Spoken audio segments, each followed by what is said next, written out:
Hey guys, and welcome back to Battlefront Updates and a bit of a Star Wars gaming news roundup. We have a mix of news regarding the next game, the current game, and some other cool stuff as well, so let's get straight into it. First off, DICE tweeted this out a couple of days ago, saying that part of the team took a trip to Abbey Road Studio 1 with the London Symphony Orchestra, and this most likely means that they just heard the soundtrack for the next Star Wars Battlefront game, which is pretty cool to imagine, because this studio is also the place where they created the soundtrack for the current Star Wars Battlefront game, so it is of course very likely that they will also be creating the music for the next one.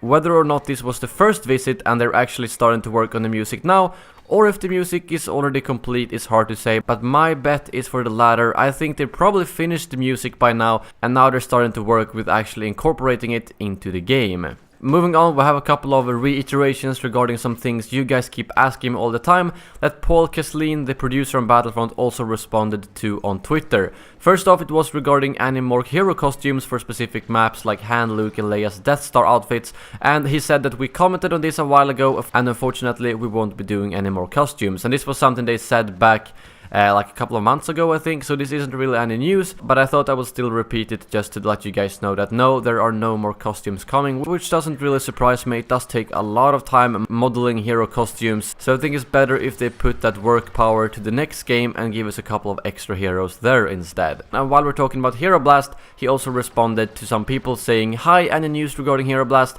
I think we'll know if and when there's new news, haha. I doubt he just forgotten," and he responded saying, "Exactly. Nothing to say until we have something to say one way or another." So I guess that means that no, Hero Blast has not officially been cancelled, but it's not being worked on either, sort of. That's how I interpret that tweet, because if it actually was cancelled, such as the skins, he might as well just say it straight out. So I still have a slight little hope that we might actually get Hero Blast sometime in the future, and if we get any more news regarding Hero Blast, I will get back to you on that. And moving on, the latest Humble Bundle features a ton of Star Wars games that you can get for as little as $1. And Humble Bundle this time supports UNICEF on behalf of Star Wars Force for Change. So if you guys don't have any of these particular Star Wars games, I really suggest you to pick this up, because all of these 14 Star Wars games normally cost around $150. So you are saving a ton of money and you're supporting a good cause at the same time. So make sure to pick up the bundle